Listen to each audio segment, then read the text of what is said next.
ウィークリードラゴンボールニュースの時間です。今回は特別編としてなんと漫画ドラゴンボールスーパー作者豊太郎先生と原型師のバロックさんにお越しいただきました。それでは早速、お二人から簡単な自己紹介をしていただきたいと思います。まずは豊太郎先生お願いします。はい、ドラゴンボールスーパー作者の豊太郎です。よろしくお願いします。お願いします。続いてバロックさんお願いします。はい、制作チーム一丸の原型師バロックです。よろしくお願いします。お願いします。お二人とも本日はありがとうございます。まず、今回ですねお二人が共同開発されたこちらもう皆さんね目がいってるかと思いますが、最強の親子カメハメハフィギュアのサンプルが、もう完成いたしましたので一緒にじっくり見ていきたいと思います。よろしくお願いします。よろしくお願いしよます。ろしくお願いします。はい、まずはその前に今回の企画について改めて紹介させていただきます。漫画ドラゴンボールスーパー連載10周年を記念して豊太郎先生が描いた親子カメハメハのイラストを数々のドラゴンボールフィギュアを手掛けたバロックさん率いる制作チーム一丸が立体化しました。そんなこちらのフィギュアが日本国内で発売中の V ジャンプ2月特大号応募者全員大サービスにて登場しています。では、早速ですね実物を見ていきたいと思います。まずはイラストをですね、今回描いていただいた豊太郎先生としてはこちらのフィギュア、はい、今並んでありますけども再現度はいかがでしょうか。いやもう本当に完璧というか完璧以上に、作っていただいて、絵だと絵は正面からしか描いてないので、描けてない部分も辻褄を合わせて、作っていただいて、で絵の迫力ももうそのままどころかそれ以上ぐらいの勢いで再現していただいて、本当に素晴らしいなと思っております。本当そうですよね、実際生で見るとその迫力がこう直に伝わってくるというか、すごくもう本当感動してしまうぐらいの勢いがありますもんね。で今回ですねではバロックさんに質問なんですけども、イラストを再現するために今回苦労した点などはございますかね。はい、まずは、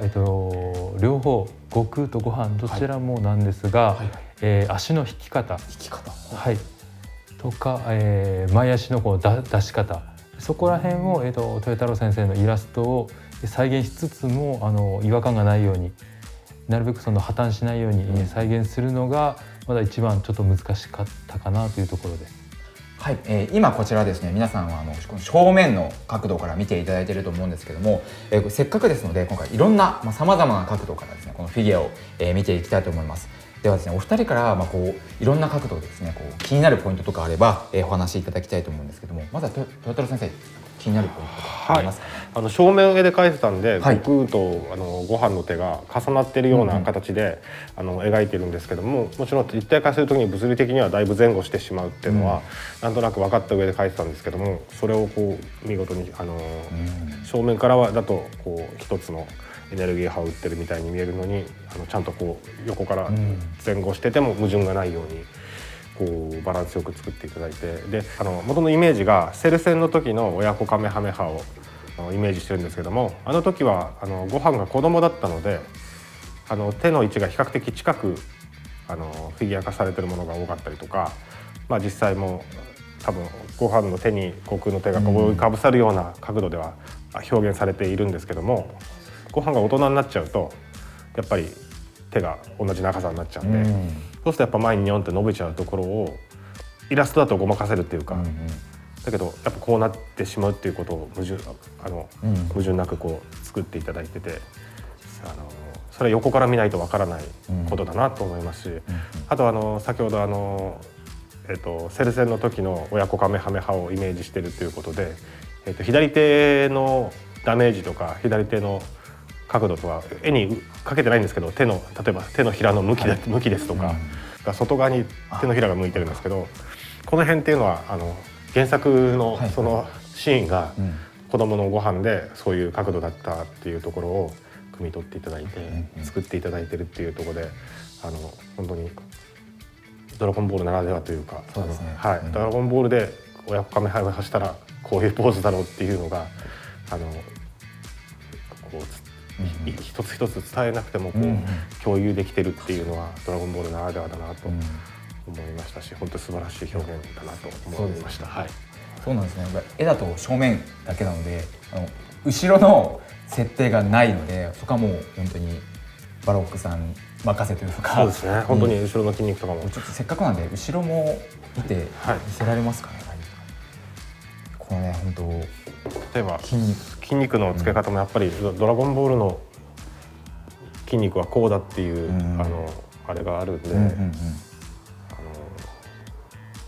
全く新しい全く何もないオリジナルキャラクターをポンと描いたら絶対後ろ側はこういう風に作ってくれないじゃないですか。そうですよね。そこは本当にドラゴンボールっていうものが共通言語であることがすごく意味があるなっていう感じが。こう膝こそねすごいこの強そうな迫力があるから、ご飯のこの後ろのこの髪型ビーストのねこの逆立った髪の毛の迫力もぜひこの正面以外の角度からもこう見てる方に感じてほしいところではありますね。いやこのねすごい迫力が後ろへのこのなんでしょうね尖り具合というか、あとここの前髪の一本ただしを、裏側に流していただいたのは多分絵だと伝わりづらかったので、これを打ち合わせの時に裏側にこうなびいてるつもりで描いたんですっていうのを伝えさせていただいて、それも再現していただいたので、そこはすごく嬉しいですね。カメハメを打った時のこの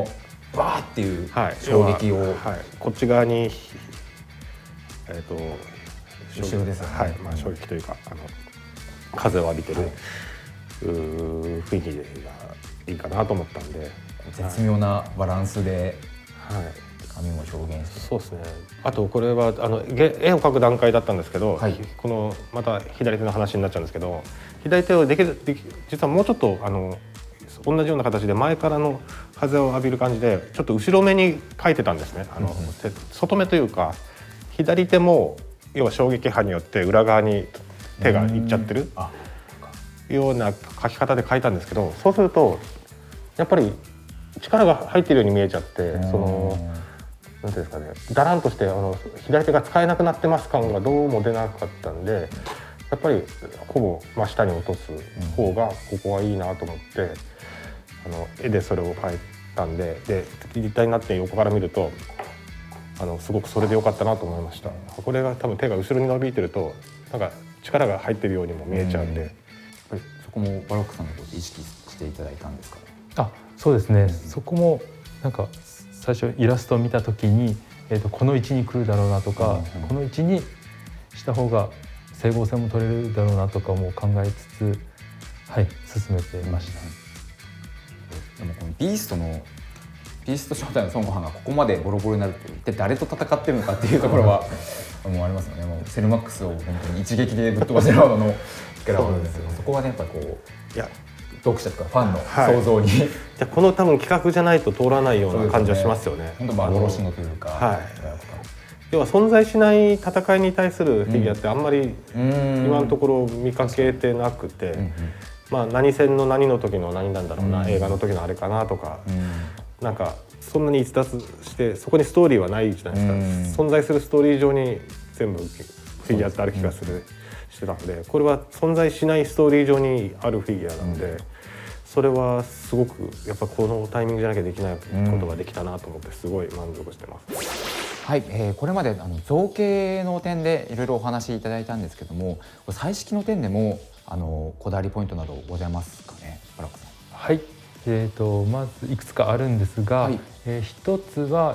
まずビーストと身勝手の、それぞれその髪の毛の色とかを、2体合わせるのではなく、それぞれよく見ていただいたら分かるんですけど、微妙に色を変えてそれぞれのキャラの特徴とかが伝わるようにはしております。こんな感じです。よく見ていただいたら分かるんですけど、違いすぎないけど違うっていうところが本当絶妙でいいですよね。細部まで本当にこだわり尽くした。僕もなんか本当にちょっとだけ変えてる、イラストでもちょっとだけ変えてるんですけども、やっぱりそれが違うか違うかないかでだいぶ奥行きが変わってきますもんね。ともう一つは、この手の、彩色に関してなんですけど、これはカメハメハの照り返しを、ハイライトで再現しておりまして、こちらもいろいろアップにしていただいたら伝わると思うんですが、もともとのその肌色の上に、ハイライト気候波の、ハイライトを乗せてこの技が放たれているイメージを再現しております。本当にもうここにカメハメハがあるようなイメージで見ていただければという感じですかね。はい、手のひらだけじゃなくてこの腕のところまでこうハイライトが入ってますので、はい、いろいろとかっこよさを話してきましたが、最後に、視聴者の方にもですねここを見てほしいというところをですね、お二人からいただければと思います。まずはちょっと僕からはですねこのプリこの2人の時何度も重複したんですけど、やっぱダメージ感というか服もそうなんですけどこの血ですよね、傷なかなかここまでこのダメージを表現しているフィギュアなかなかなかったりもしますし、この2人ともねこの身勝手の極意とビーストという最強の形態でここまでダメージを負わせる敵って何なのかっていうところがすごい気になるので、そこもやっぱりねファンの方には想像して楽しんでいただきたいなと思いますね。では豊先生いかがですかね。2人とも最強形態っていうところで、最強形態が力を合わせるっていうシチュエーションは本当にまずなかなかないと思うんで、そこが最大の魅力だと思うんですけども、やっぱりビーストはビーストの特徴、身勝手の極意の僕はその特徴を、落とし込んだつもりでいます。やっぱご飯の表情もやっぱり普通の時とは違ってビーストの時じゃないとしないような険しい表情を意識したつもりですし、で悟空は叫んではいるんですけども、やっぱり、身勝手の極意っていうのはなんていうんですかね、その神の領域の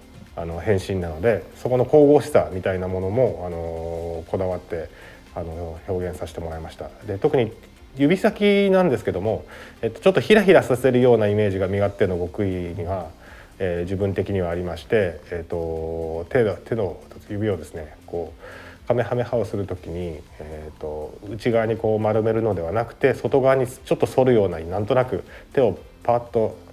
ヒラヒラさせるみたいなイメージが、ちょっと神々しいかなっていう感覚で、身勝手の極意をそういう風に描いてることがたまにあるんですけども、漫画の中でも、それをやっぱりこの中にも表現して、身勝手の極意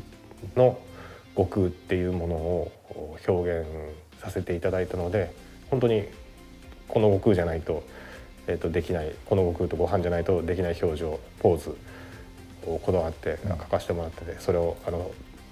再現していただいたので、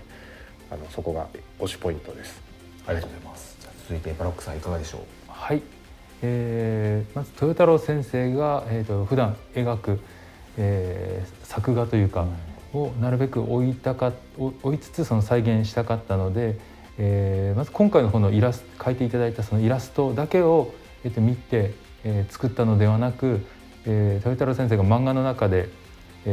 原作の中で、ビーストが技を放っていたり身勝手の極意を技を放っている時のそのアップの、顔の画像とかを見ながら、その口角の上がり方とか、アイラインとか、眉毛の角度とか、そこら辺を特徴的な、描き方があるので、いろんな角度から追いながら